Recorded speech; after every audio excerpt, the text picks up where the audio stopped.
Hello, everyone. Welcome back to Easy Does It, a podcast created specifically for the amazing members of the MJ team. Rob and I are excited to be back with you for episode 5. Can't believe we've had 5 episodes already. I also don't know how we're going to quite follow up after the great Randy Tooker from last week. I know. Randy, he's still got me laughing. I have listened to that podcast now quite a few times, and every time I feel like I hear something else that makes me laugh even more. He's something else. Randy's irreplaceable. He is. He's a cool cat. I know. I'm so glad that he was able to start us off. We'll be looking for our next guest. So whoever's brave enough to follow Randy, you're up next. Yeah, absolutely. Randy's is a good cat, and it's actually funny.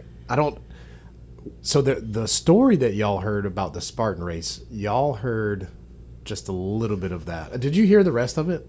No. All right, so here, we're going to let Randy live on just for a moment here, and he's going to be laughing about this, and maybe y'all can laugh too.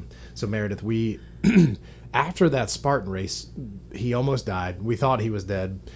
Thought he got airlifted out of there, and so we had to leave, and we were in West Virginia.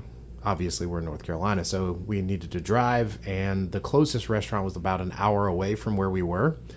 And so we started driving, hit up the Mexican joint. Of course, you have to have Mexican right after a Spartan race. It just fuels the muscles. And then, funny enough, the Airbnb we were staying at was about an hour away from that. So we are all done. I feel like I know where this story might be going. 13 miles, running around, you're exhausted, everybody's cramped up, and we are driving down this road in Virginia, and then it goes from a paved road to a gravel road, turned into a dirt road. Did I tell you about this? This is to the Mexican restaurant? No, this is to the house. Oh, okay. The Airbnb. Okay. And so we're looking up, and you see this giant piece of plywood spray painted with people's house addresses. There's like 2 spray painted sets of numbers on there.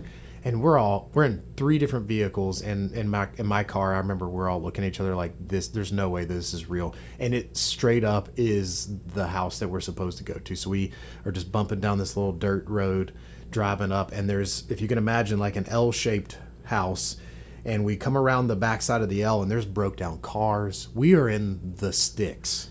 And we just see this guy working out in this back room on the end of the house. You could just see him through the window. It's like his little garage out there.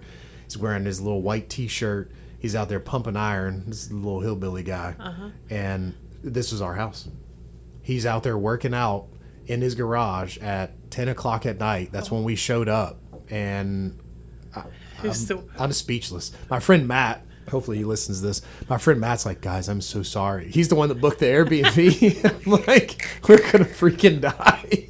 So we went in there, and he let us in the house, and he was kind enough. But my friend Matt, he was like, there's 2 Matts. There's Matt Crandall, who Randy talked about last time. He's a big burly guy. He's a blue belt in jiu-jitsu. Like, he's the guy you want to have on your side. And he says, I'm going to make sure you and Matt are closer to the door, because we're sleeping in the basement just in case this guy tries to come down here and murder us. He's like, I'm going to push y'all out first. I'm going to take off running out the back door into the woods. And I'm like, Matt, you know good and well you ain't running nowhere after this race. Our legs were toast. Mm-hmm. And so we survived that night, but that was the most terrifying house I've ever gone to for an air. It was the Airbnb you don't want to go to, but that's where we went. You should have just kept on driving. We should have just drove the remaining 3 hours back and just foregone the Airbnb payment. I can only imagine when you pull up to the Airbnb and you see that, what immediately goes through your head. Oh, yeah. But also, I was like, didn't you look at the pictures? You know, they post pictures, and maybe they just showed pictures of the inside of the house and not the outside. Mm-hmm. I mean, I think if you had saw the outside, he wouldn't have booked it, but that's probably why they only showed pictures of the inside, because they knew it never booked. Comes with a weight room. Yes. If I wasn't mangled after that race, I probably would have gone out there and joined them. Yeah. Why not? I mean, why not lift at 10 o'clock at night? Sounds perfectly fine. So Randy is... I'm glad that Randy finally made it out of the woods, and we made it out of that house, because it's a nutty place to be. Don't ever get an Airbnb in Virginia. There's only one. And it's that one. So every single podcast, we always dive into the Dues News. And if you saw our most recent Dues News, it just came out in February, since we are just a few days in. And so there's some really good stuff in that one. And so we both grabbed that one and want to share it with you guys. So the one I ran across, the little first statement in there is this: the problem with waiting until tomorrow is that when it finally arrives, it's called today. Today is yesterday's tomorrow. And the question is, what did we do with this opportunity? All too often we waste tomorrow as we wasted yesterday and as we're wasting today. All that could have been accomplished can easily elude us until we inevitably discover that the things that might have been have slipped from our embrace, a single unused day at a time. Holy smokes. I love that one. I know we both, guys, we normally read the same one, but both of us highlighted that section. It just stands out so much. And so thinking about tomorrow and thinking about what's coming, I was reading a Bible verse the other day, and it says, don't worry about tomorrow. It's going to worry about itself. But thinking about wasting the day that we're in right now, and either you're thinking about tomorrow or you're concerned about things. If you think too far ahead, I feel like we tend to miss the important things that are happening today. And you do that too many days, then you passed by so much of your life. So I just absolutely love that one. That's one where you could just slap that bad boy on the wall, you know? Yep, for sure. It reminds me, I listened to a podcast this morning, a Mel Robbins podcast, and she, the guest that she had on there was a psychiatrist, and she was talking about how instead of thinking of it as I will be happy when, because what that does is it paints a picture of like an end game. I'll only be happy when I have this much money. I'll only be happy when I have this job. I'll only be happy when I have this. And the fact of the matter is we don't know if that's going to happen. Is it going to happen tomorrow, 10 years from now, or never? And so it's like you're constantly chasing this thing that may or may not ever happen. And so what she says to say instead is, I want to be happier. So not happy, but happier, which is really that's a shift in thinking in my head, is we look for the ways to be happier every day instead of thinking that happy comes when we reach this milestone or this, whatever it is that we think is going to make us happy.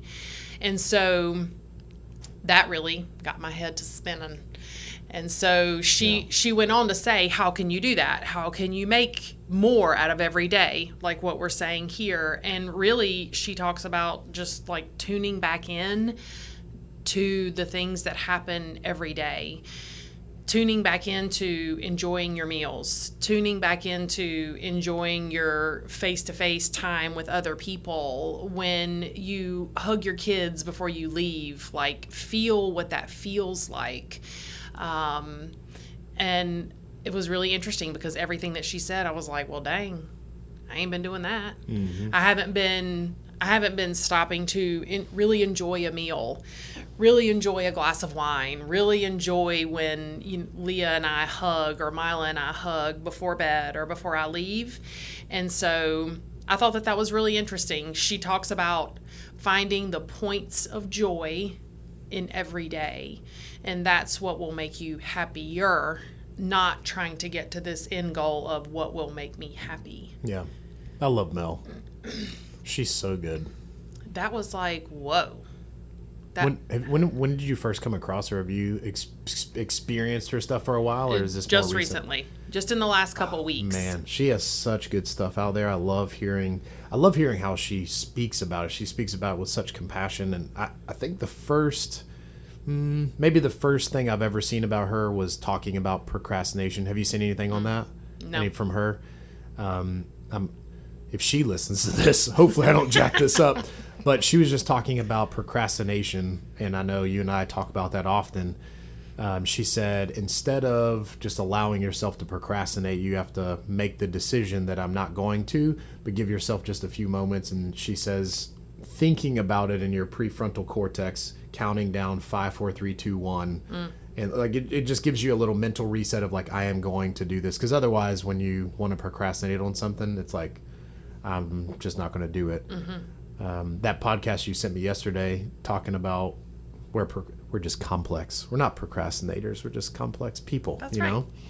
So when we look at tomorrow is going to come, but we definitely need to enjoy today. I think that's really important. Yeah, and I like how it goes on to say, I don't know if this is Dewey or Jim Rohn or who this is that's saying this whole piece of the Do's News, but he goes on to say, we still have all the time we need.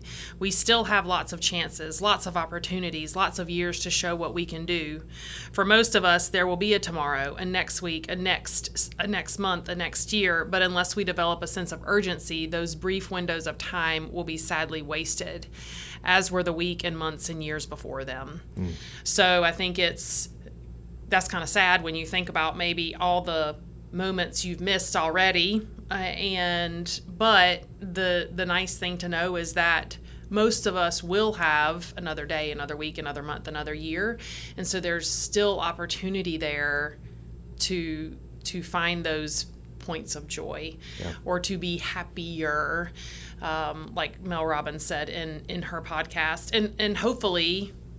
My hope is that some of the things that we talk about on the podcast will help people figure out some of this stuff, or at least get their minds thinking in the direction of, let me do some things to try and find ways to do something important today. Yeah. I don't think either one of us really classifies ourselves as experts in any of these things. I feel like really you come across stuff and you convey it. You're like, oh, I just came across you. We just like to talk about it. I know, right? So, and something even from that whole list that stood out to me, you said it a couple of times, is most of us. And I think that gives you the idea that we are mortal. Sometime it ends and you don't know when that is. Mm-hmm. So when you're enjoying those points of happiness, just enjoy it, relish in it. It feels good, and it's nice to have those opportunities because, number one, not everybody has those, and two, they're always finite. It eventually, I still feel like it still stands out to me that one time that you said to me that one time there's going to be the last time that you tuck your little girl in, and I was like, don't say that, because it's true. My little girl Charlie, she enjoys spending time, but I can see her main focus is on her mom, and it's just kind of funny. I find I want to gain more of her attention because she's not giving it to me, and so I find moments. So what I started to do 2 nights ago, that I'm trying to enjoy this even though I'm tired. I started telling stories at night because normally we'll read to them. So I started telling stories, and I'm not hyper creative in that zone. So I just started telling them stories about movies. And the very first one was the first Star Wars, A New Hope. So I started with that one, and they don't like Star Wars, and this is what's funny. So I just completely changed names, and instead of lightsaber, it was a sword, and they're like, Dad, what happened next? And I'm telling this whole story. I'm like, they're digging this. And Charlie goes, Daddy, is this Star Wars? And I'm like, it doesn't matter if it is or not. Do you like it? And she's like, yeah, I like it. Are we doing this tomorrow? So her and Jack and Charlie are sitting there. So last night I told them the Fellowship of the Ring, the very first one. They're like, is this the same story, a continuation of last night? And I'm like, no, this is a different story. And so tomorrow you'll have to hear what's next. Are you going to tell the next one? Maybe it'll be completely different. You're just laying the groundwork for when they can watch Lord of the Rings. Dang right. They can probably watch it now. Oh, that's so funny. So y'all enjoy these happy moments. Yeah. They're short, they're finite, and living today. Yeah, which I actually think segues perfectly into our topic for this week's episode, which is finding your why. And I think a lot of times when we think about our why, sometimes we do think about our limited time on this earth and kind of what we want to do with our time that's important. That to me is a lot around your why is, what are you going to do here with this time that you have? So I'll start off pretty simple, Rob. Here's my first question. What is a why? Just so y'all know, me and Meredith didn't compare notes this time. We haven't talked about any of these, so y'all are getting it raw today. Right. However it comes out. Listen, we already know that the podcast in and of itself is outside of my comfort zone, right? So now Rob's throwing another curveball at me, and I have my research. You know, I don't show up without my research. Of course. But I did not. I refrained from looking at any of Rob's notes before we came in. So we're going to do our best. I walked down the hall for just a brief moment. Did you look at my notes? No. I'm just checking. Nope, just checking. You might have cheated. So, first question. What is a why? Yes. So, So when it comes to the why, I almost feel like it's your purpose for your life. What you're working towards. I don't always know that it's necessarily a goal, like it's an ending goal, almost like what you talked about earlier with it being you're trying to find happy, like whatever that would be, because that implies that there's an ending to it. I definitely feel like a why is that purpose, which is continual. And I know in our training team we've been talking about infinite game versus finite game. So I feel what the why is one of those infinite things where it's constantly in progress for us. But I do feel like it's that purpose. Something that always comes up in my mind when I think about the why is what at the end of my life that I would look back on, would I say that was a purpose-filled life? It was a fulfilled life, getting to chase after the things that I was interested in or that I was passionate about. So summing all that up, it's really just what would be a purpose-filled life that I would be proud of. Mm-hmm. That's where my mind goes. What about you? So which you answered my next question is, do you think your why and your purpose are the same thing? And it sounds to me like you do. And I agree with that. And I think that it's what our talents lead us to. It's the things that are inside of us that we can't necessarily change. We can use them in different ways, but it's those things that we just have in ourselves, and it's what we have to offer the world. So I did. So Mark Manson, we haven't put his book in the library yet because it has a curse word on the front, and I wasn't sure if I could do that just yet, but I think now I probably could. So he says, and I'm going to read this directly from a newsletter that I got from him. Here's the truth. We exist on this earth for some undetermined amount of time. During that time, we do things. Some are important and some aren't. The important things give our lives meaning and happiness. So when people say, what should I do with my life? What is my purpose? What you're actually asking is, what can I do with my life that is important? So I think that to me helped me, because I think sometimes when you say like, what's your why or what's your purpose, it kind of seems so, I don't know, it's like ethereal, like it's like so far up above. It's not, I agree with you, it's not a goal. I think a goal is like something I can do today or tomorrow or this week to get me closer to something else that I want to do. This to me is a little bit, not a little bit, it's a good bit above that. It's kind of like why I'm living my life. And so I thought that was a good way to kind of bring it down to a place where it doesn't seem so daunting to figure out your purpose. Yeah. It's just like, what am I doing with my life that is important, so that we don't spend our whole lives doing the not important things. That can be really easy to do. For sure. I feel like every one of our podcasts we talk about the hamster wheel. Yep. But when we look at a purpose-filled life, there are going to be those rinse and repeat moments that do come up. But I think as long as those moments are working towards what that purpose would be, those are worthwhile things. And you always got to have your day in and day out stuff that may be monotonous, like your tasks. But similar to our priorities that we talk about here at work, and similar to some other things, you have to know, what is the big goal here? What am I working towards? And even when we were talking about good work, great work, bad work, it's easy to slip into the bad work, to where you're doing things that you have no business doing, that you might even question yourself, what in the world am I doing right now? How did I get here? Mm-hmm. So when you have those, well, how did I get here moments, catching yourself and recognizing I need to go back the other way. I do want to, maybe, I know we said that they're the same, but if we unpack the difference between purpose and why, I know we said they're similar. if we were to try to unpack those, are there differences really truly between those? What do you think about that?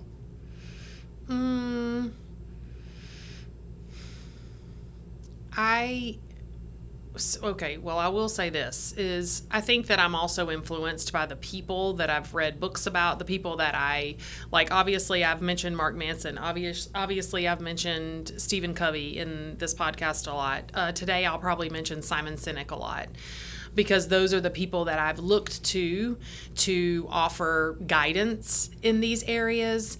And when I look at what they write or what they offer, then I think that shapes what I think about a why and a purpose and what those words really mean.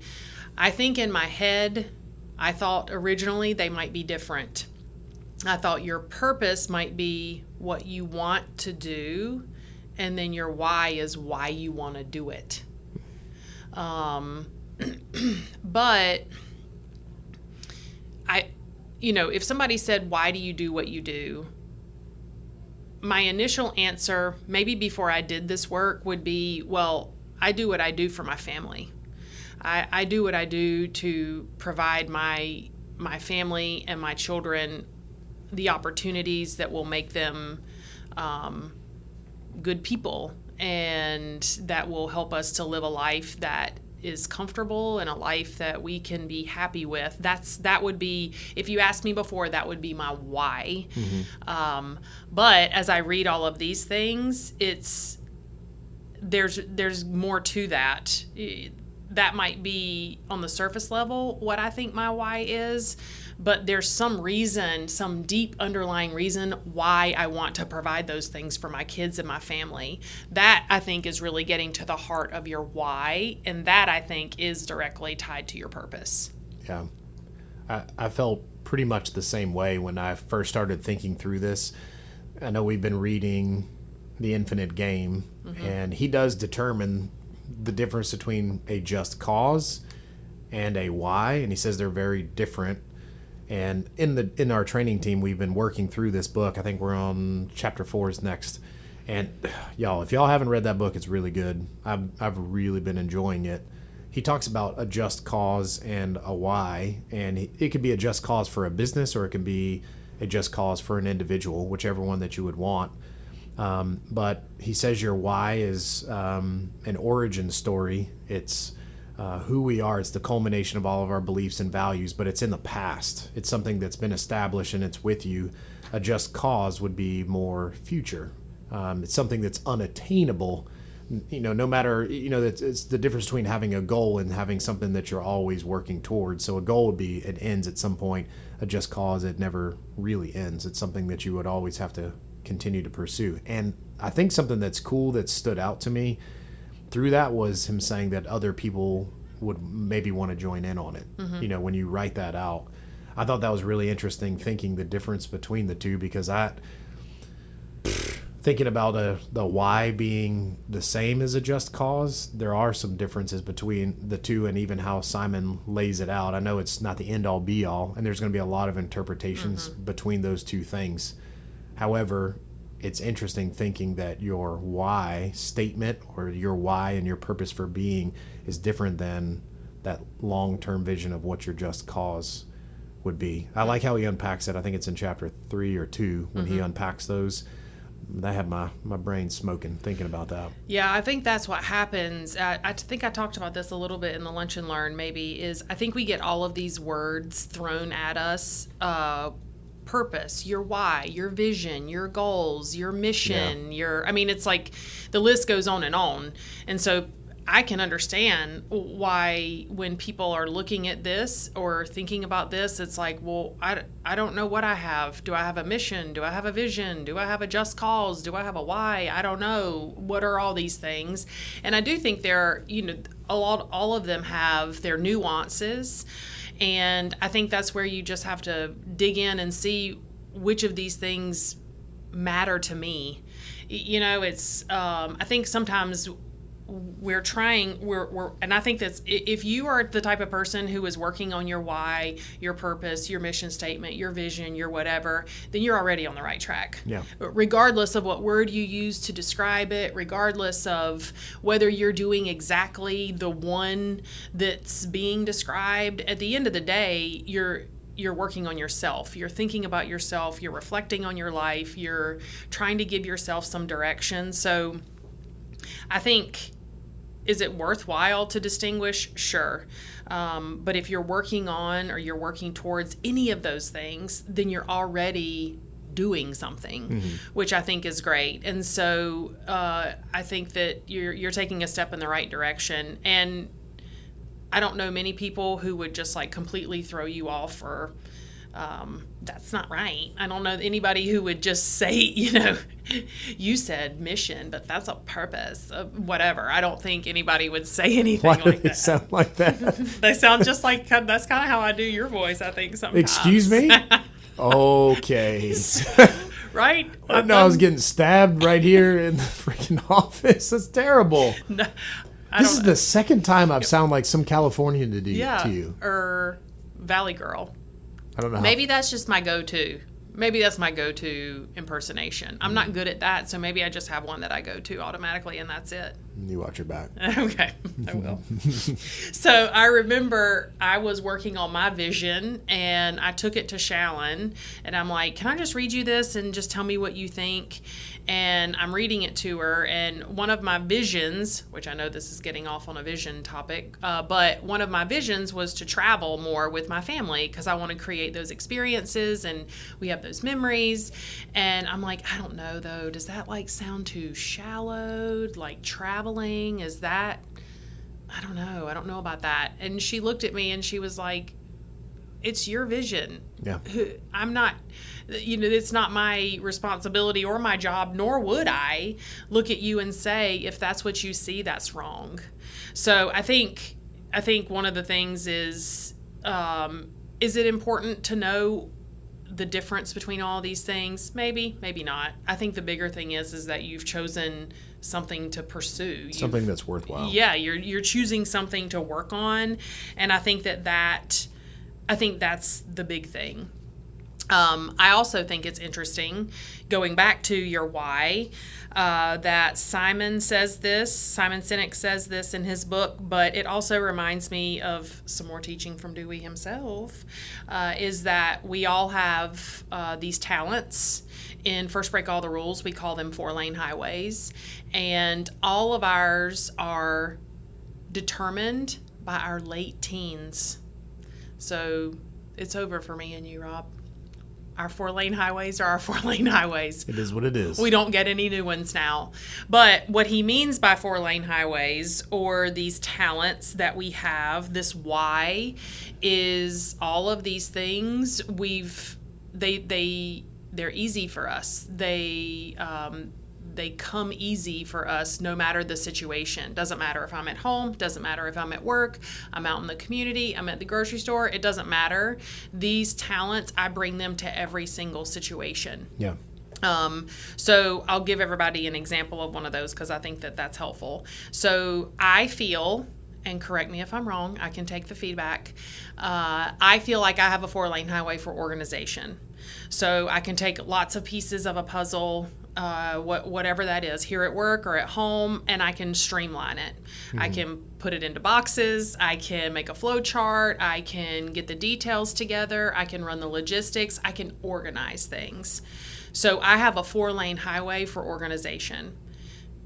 There are some other folks, no names will be mentioned.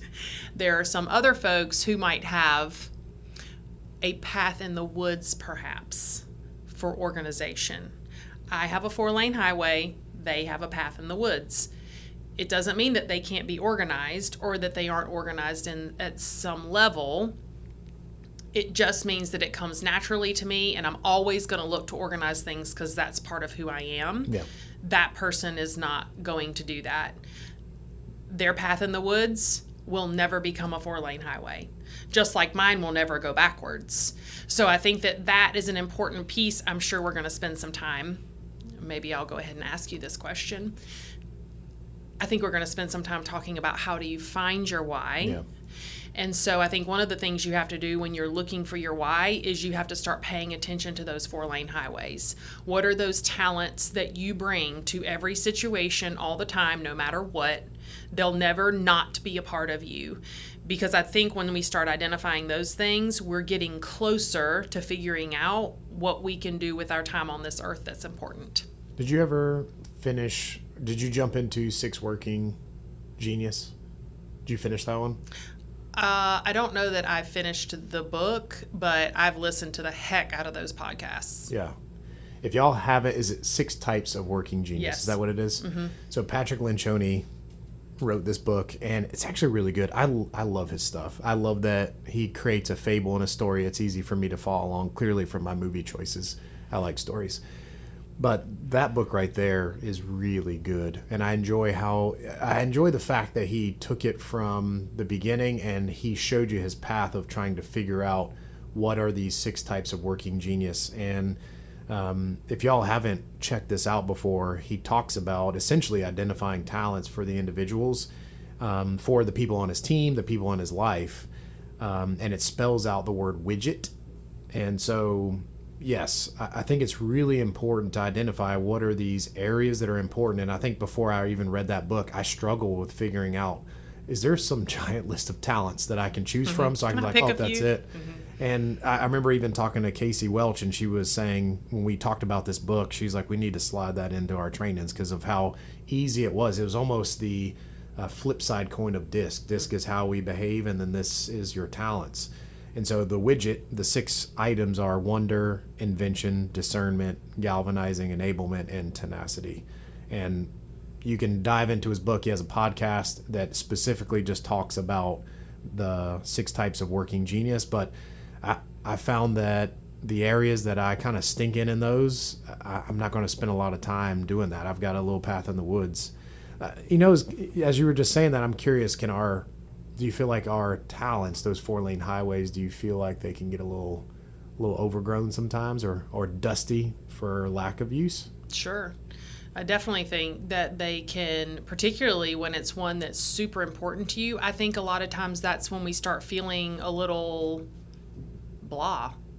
I think when we're not able to use our talents and our strengths, I think that sometimes we start feeling a little bit like I'm spending all day working on the things I'm not that good at. Mm-hmm. And I think that can cause some unease. It can cause some, like, what am I doing? That type of questioning. And I think it's because we've moved away maybe from that 4-lane highway that, we do better when we're on it, yeah. or when we have the opportunity to access it often. Yeah. Yeah, I know with me and Susie, my wife, when it comes to our talents, I know that we're different in that way. She is very organized and she's very forward thinking. So when we go on vacations, she's the one. Mm-hmm. Lord have mercy. If I planned a vacation, we'd end up in Timbuktu, and she'd be like, "We're supposed to go to Hilton Head." You'd end up at the bed and breakfast. Yeah, you end up in we called that murder house. Yes. Oh, you'd end up at the murder house. Yeah, that's true. Can I do it? Sure. Mm-hmm. I have anxiety when I'm doing it. I think even when we planned to go to Next Star, you were like, "Go ahead and book the trip," and I was like, I mean, I guess. And I forget, here we are again. Shallon's coming back up. She just told me before I came up here, she's like, I think I need to be a guest because I've been thrown under the bus at least 4 times. And I'm like, well, there's an episode today. It'll be 5. But she was like, maybe you need to just go ahead and do it so you get used to it and not put it on everybody else. And I'm like, okay, I guess I'm booking the trip to Minnesota. You know how many times I went back and checked that flight itinerary to make sure that MN was Minnesota and that we were going to the right. I probably spent an hour and a half in here just making sure we're going to the right place. Meanwhile, my wife would have booked it in 5 minutes, mm-hmm. and I'm sure you would have done the same. Yep. So I do think we can get a little dusty in the areas that we're good at. If you're not, maybe even if you don't even recognize that it's a talent of yours, you're not spending time driving down that highway. It's just like there's just a pathway. Mm-hmm. So my question. My question for you. Oh, here we go. Meredith. Mary. How do we nail down what our whys are? I know we talked about talents. I think that's one important zone to pay attention to. Are there Do you feel like there's some other things that we need to look into so we can identify what our why could be? Sure. So going back to, because I don't come up with any of this right off the top of my head, I lean on people who have more knowledge than I do in these areas. So going back to Simon Sinek and Mark Manson, they both give us some guidance on how we can nail down this why. And I think the first one, which Simon says, so I think the first one, what he suggests, Simon Sinek suggests when you're trying to find your why, is to look for experiences in your life. He calls them stories. He says to think back over your life and remember the stories of your life, the experiences that stick out to you, the people that stick out to you, the highs and lows. The more specific you are in these experiences or stories, the better off you are. And then he says to tell those stories to someone else. And he even suggests that it's like somebody who doesn't know you all that well, because their viewpoint will be, it won't be biased. Right. Yeah. So like if you work with someone on the day-to-day or, somebody at home, that's probably not a good person to choose because they would be biased in their interpretation of your stories. So you tell this person your stories, you tell them all the specifics you can, what you were feeling in the moment, what you experienced in the moment, all of the things that you can think of. And then you and that person kind of talk back and forth about what patterns show up across all of those stories.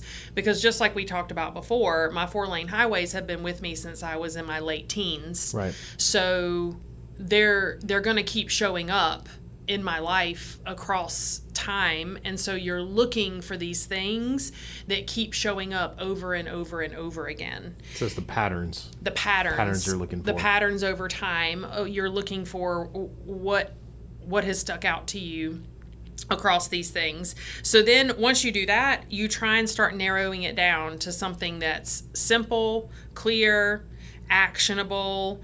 It's focused on the effect that you're going to have on others. I did love this. This is a great quote too.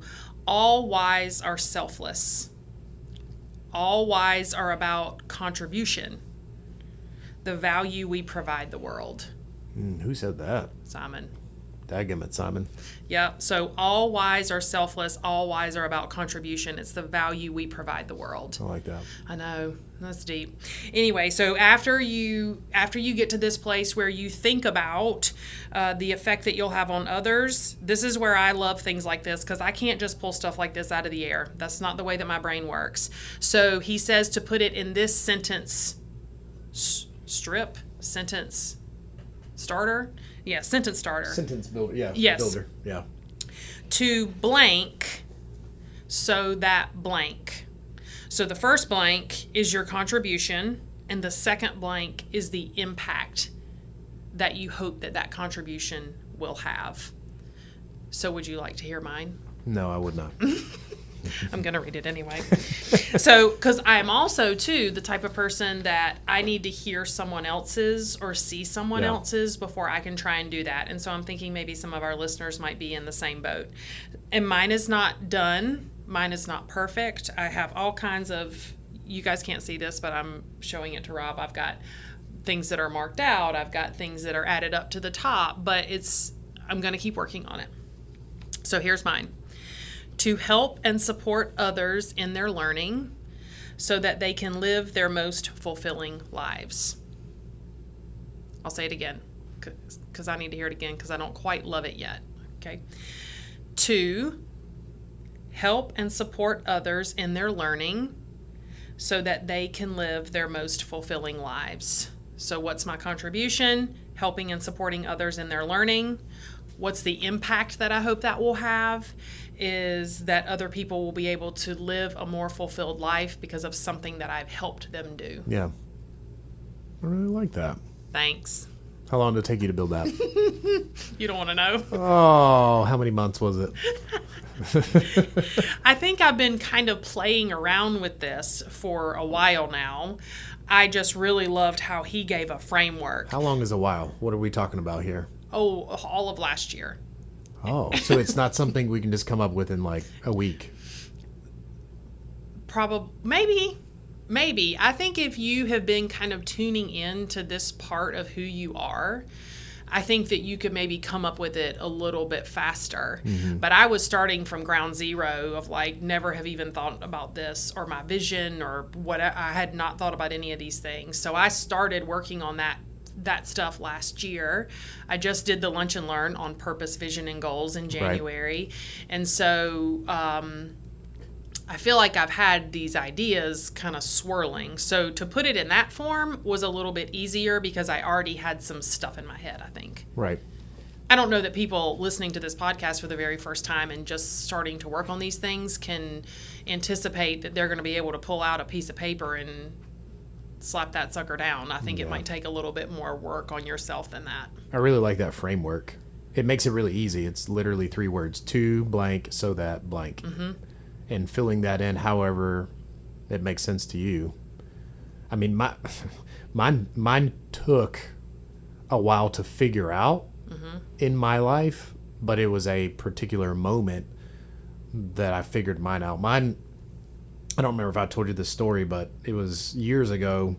I was in the fitness community, and I was coaching and doing all the things, and it afforded me an ability to join with a company, a small company called Lululemon, if anybody likes the little stretchy pants. But it was kind of funny. I was like, do they even have men's gear? Like, what are we talking about here? And so it linked me up with this amazing group of people, and the cat that found me, his name was Henry, one of the best people I've ever met. Dude is amazing.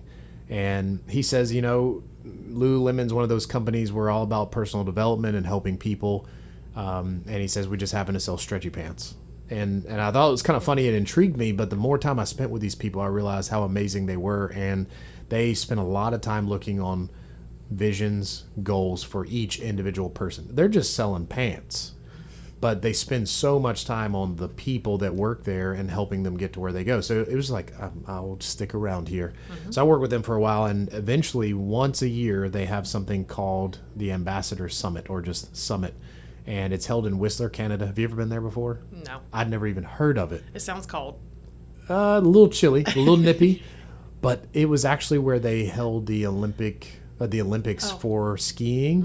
Mm-hmm. And it's this tiny little town up in the mountains. And it is one of the most beautiful places I've ever been. And I was driving up in the bus, and I remember we're kind of driving up the side of the mountain, and I looked to my left, and there's just this beautiful lake. And in the middle of the lake, there's this almost like this mountain peak that was in it. It was not very big. Nobody can live on it. It's just like sitting there. I felt like I was in Jurassic Park. Oh, yeah. It was just unbelievably beautiful. And we drive all the way up to the top of this mountain, and cute little town. They had a Lululemon in the town, which I thought was kind of funny because it wasn't very big. And we stayed at this hotel, and all the things that they did to just make this nice, beautiful resort hotel unique for the experience for all the ambassadors. They only invited 100 people worldwide to go, 50 men, 50 women, and they were just spending time growing and developing us. And they had the idea that if they lifted us up, the goal would be to lift others up. And so they spent time just on personal development. So like 2 days in, they said, hey, we're going to do a little yoga this morning, and then we're going to work on visions for you guys and just give you some activities to think about. So we're sitting in this room, sitting on the floor, and the gentleman, he led us through this activity where you think about your limiting beliefs. And he gave us some examples of what those would look like, and it's the stories we continue to tell ourselves that block us. And so the goal was to write down what is your limiting belief, and I was like, I don't really feel like I have one. I feel like I'm doing the things that I want to do. I feel good about myself. I'm confident. I think I'm all right. And I sat there for Meredith. I sat there for a while. This is like an hour and a half long session, and I'm sitting there for a while. They had already moved on to part 2. I still didn't have anything to write down. And in part 2, you had to take part 1 to continue. Mm-hmm. It hit me like a ton of bricks. And my limiting belief was very common to what you've even said before, but it was like, I don't feel like I'm good enough. And in that moment, I felt like my life like rewound, and I thought about all these moments in my life that I'm like, well, that's why I tried so hard in sports. And my dad was always good at martial arts, and I just wanted to be like my dad. And so I tried to beat him. And then I got into high school. I was Lil Rob, and I was like, I need to get bigger. Everybody that has muscles has all the attention. And it's like, I got to do that. And so I was constantly working to be good enough. And so the third part of that activity, they took it and they said, you need to reverse that statement. It's no longer that. That's always been your limiting belief. I'm not good enough. So you work to try to disprove it. You have to change it and almost reverse the statement. So mine turned into, I am worthy. And so I felt much better about myself. And they said, now that you've unlocked that, what do you want to achieve? What do you feel like would be a worthwhile pursuit of your life now that you've moved past that? It takes work. And so my why statement turned into to inspire others to find their magic. And that came from that whole activity of recognizing, what do I feel like would be a worthwhile life? And I found myself both here at Morris-Jenkins, in my personal life, in my fitness career, I just wanted to help people. And I love hearing people's stories and helping them to get wherever they go. And I know everybody's got something really cool about them that just needs to be unlocked if it's not already. And I wanted to help people do that. So I didn't really know what my purpose was, but I was already doing it at work. I was in the contact center working with all the lovely CSRs. And I was like, I love doing this, but I don't know why. And it took me back, I think it was 2018, to figure that out. And I was like, well, crap. And so now we're sitting in my office. I've got it taped to my screen. And so if I find myself drifting away from that, I feel it. And then I have it right there. I'm like, oh, yeah, this is what I'm here for. So that my passion was a way that I found mine, and I just happened to stumble upon it. But maybe that activity can help somebody, because that was something that made a big difference for me. Yeah, I think it's if you Google core limiting beliefs, there's lots of things that can help you kind of explore that a little bit more. Something you said also made me think of something else I read in Simon's book. The thing we give to the world is also the thing we need the most. Yeah. I really like that. The thing that we give to the world is also the thing we need the most. So if you look at your why, then I think that's why that activity you described, that's why that worked for you, is because that was the thing you needed the most to believe in order to be able to access your passion or to live inside of your talents, whatever it might be. Yeah. So I think it's interesting to look at it from a place of we need that. Yeah. Right? So I guess maybe that brings me to my next question for you. Oh, no. Yep, here it goes. So we know what it is. We've kind of already talked about that, even though maybe we haven't. I don't even know if I know a true definition, but we've talked a little bit about what a why is. We've talked a little bit about how to find it. So my next question for you is, why does it matter? Why does a why matter? Or why does finding your why matter? I guess it's the same question. The mental image that pops up for me is sailing in the middle of an ocean. Blue boat, white sail, red flag at the top. And thinking, like, if there is no shore in sight, where am I going? Mm-hmm. And so without a compass or a direction or a heading, you just out in the middle of the ocean sailing, going somewhere but nowhere. Mm-hmm. I do feel like having a why gives you a purpose. And so if you have a heading or a direction, even if you don't know what that destination is, and based on what we talked about earlier, there is truly no final destination. I guess that would be more closely to a goal.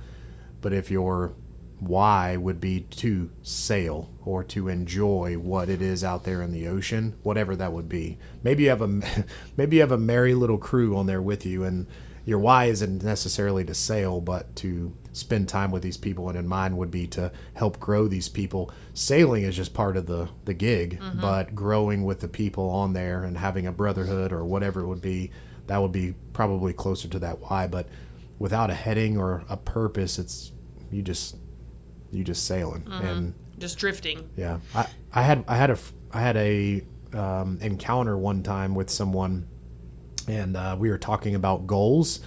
And this lady was at one of the gyms, and she goes, I don't really believe in goals.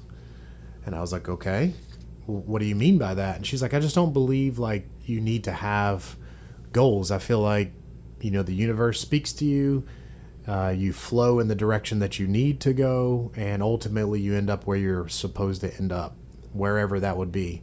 And I'm like, no judgment. Hey, if that's how you feel and that's what you want to live your life, I'm down with that. And I know that it's interesting hearing different people's perspective, because I tried to lean into that, and I'm like, it would be very curious to see where you would end up. And personally for me, I feel like God has a plan for my life and for everyone's life, and you may not always know what that looks like, but the cool part about it is when you really tap in and know that like he's got my back, but he's also given me some tools to use along the way, that I can lean into that and start to help construct the path that I was meant to go on. And I don't know that always our path was meant to float. That's just my personal opinion. You've got tools and you've got some things that you need to work on to better yourself to ultimately create that life that you were meant to have. But it requires the work that you were meant to put in, or at least that's how I felt. So it's kind of interesting hearing that. And I was like, that's interesting. When we think about our whys, that drives purpose for us and the heading or direction. Instead of floating or drifting where we are supposed to be, it would be, I am driving in the direction that I'm supposed to be. So I think that's just a different perspective to look at. Mm-hmm.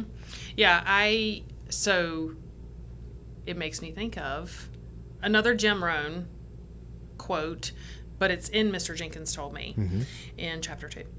And Jim Rohn says, if you're going to be successful, you've got to find your true north.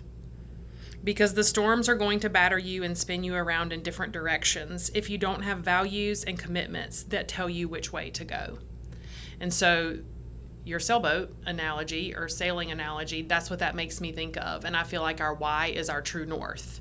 And things are going to happen. It's not going to be sunshine and butterflies all the time. We're going to get off course sometimes. But if we've put some thought into what this why is and what our true north is, then, come what may, we can get ourselves back on track to live that purpose-filled life, to live that that meaningful life. I guess to me, why it matters is it makes me feel like what I'm doing here is important. It helps me recognize when I'm on the hamster wheel, when I'm not really making choices that are aligned with my why.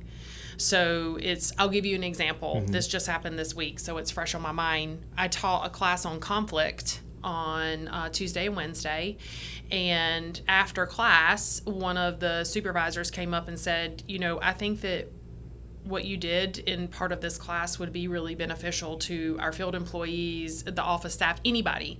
Anybody could benefit from it. And so do you know, or do you think that that's something that you would be able to do?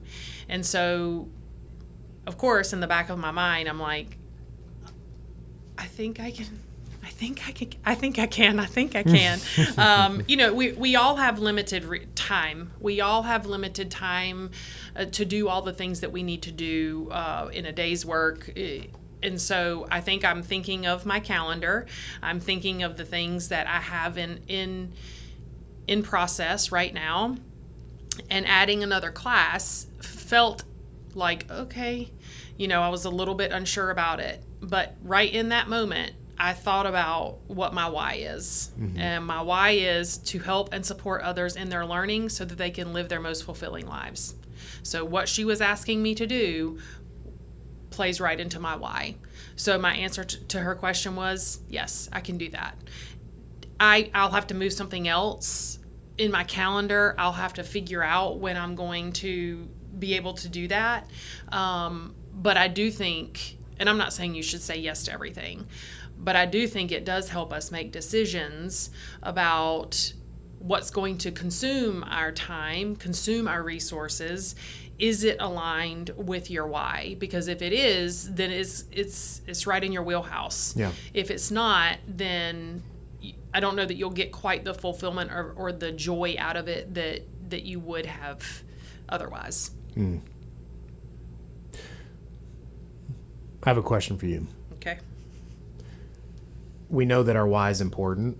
We know that there are strategies out there that can help us find what that thing is. What's the stuff that you find distracts you or takes you off track from being able to live in that why? It's funny because it's like the exact same thing that I just said that helps me live in my why. I think it's the need to do all the things, maybe.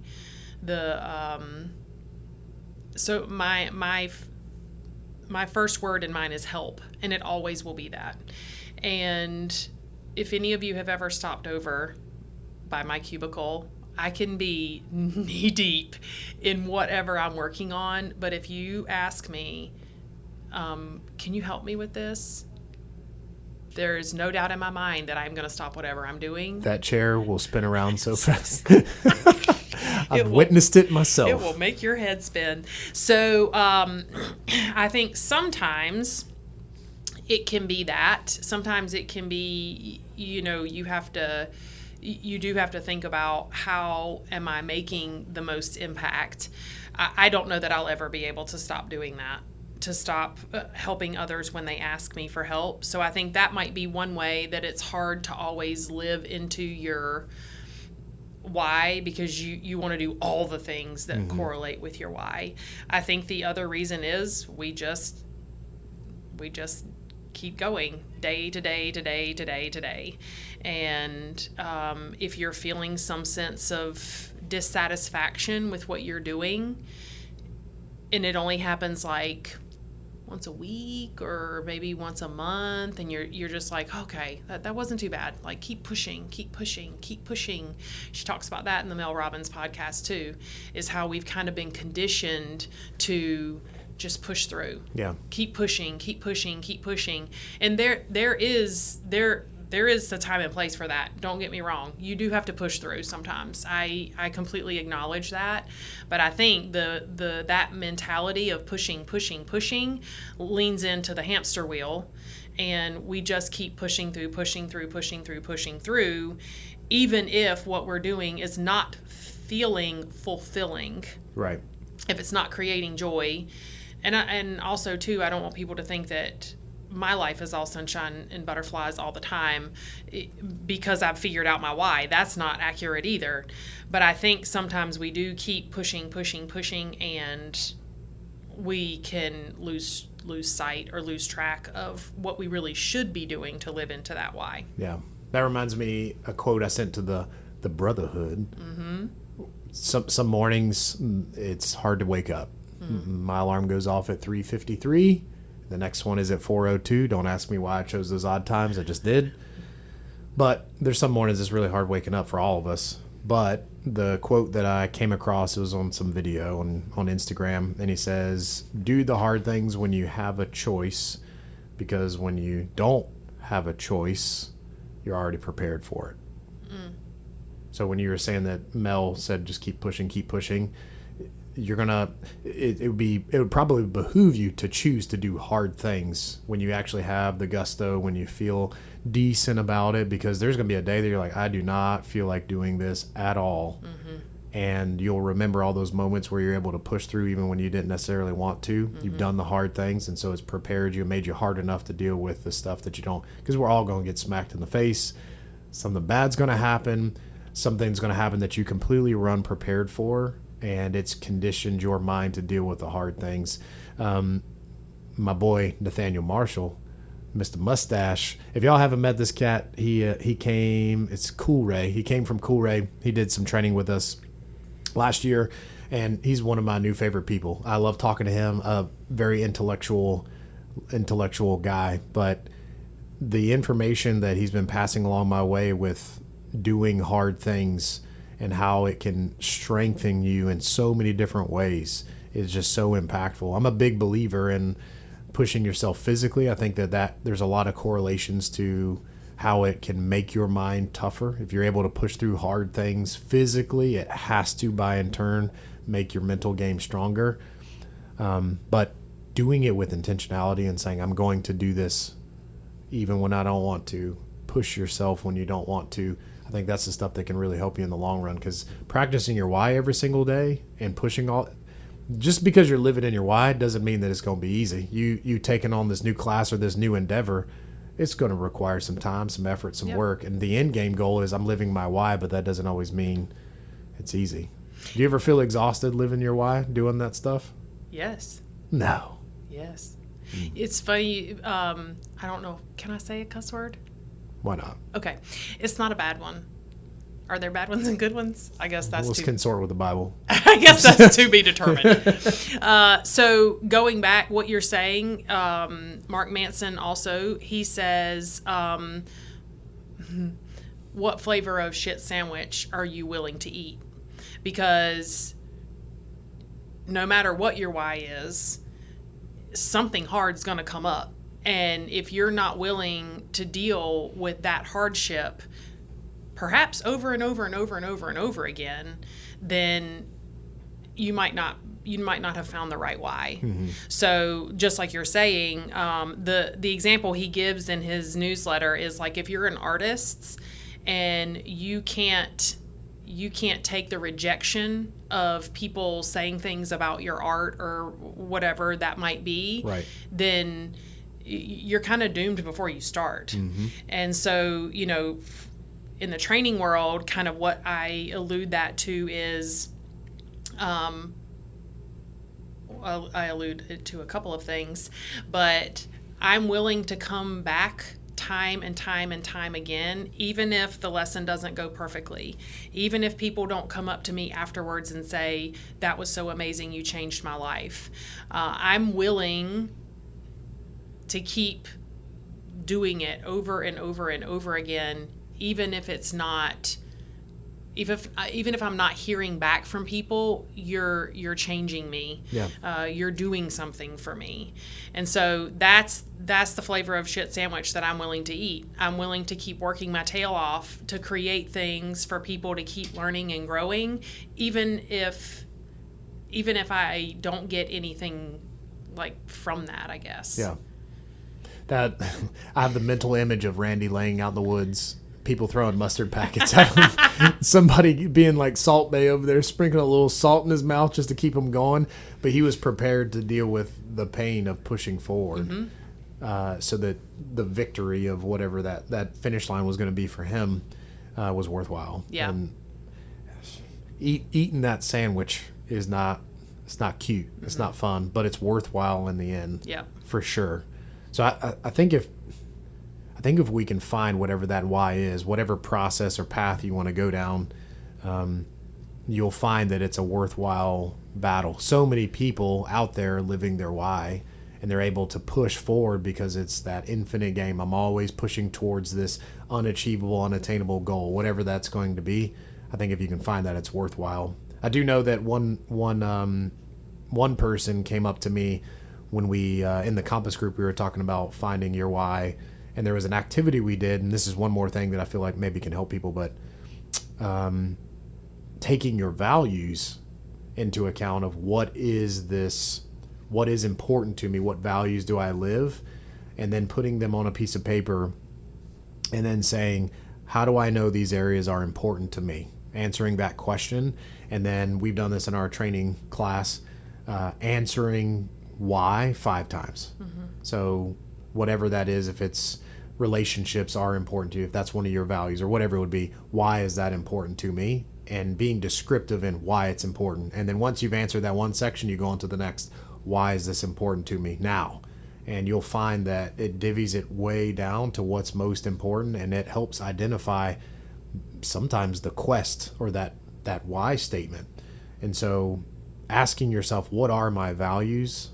That's important. I don't know if have you ever done, when you look at like value activities, has there been one that stood out to you, identifying your values that has made a difference for you? I've done just the Brene Brown, yeah, which I can link that in the show notes. Yeah. I've done the Brene Brown one because she gives a list of values. And like I've said before, I can't pull these things from thin air. So when I have a list in front of me, it's a little bit easier. And so when you have the list in front of you, you just go through and you just start marking them off. Like you'll know as soon as you see the words, that's not my value. That's not it. That's not it. That's not it. That's not it. And you'll get down to a handful. And then you really have to start thinking about, and I think she gives a few questions. Like, is this me when I'm at my best? Is this me when I'm making decisions? Do I live into these values when I make decisions? So once you get down to that handful, I use those questions a lot to help me kind of keep whittling it down to, she only lets you choose two. Two values. Yes. And that page has like a bazillion on it. So get ready. Yeah, I think I remember some of them are pretty close. Like the words are pretty close to each other, and you really have to discern what's the difference between those two. Yep. Yeah. Yeah, and I think you will.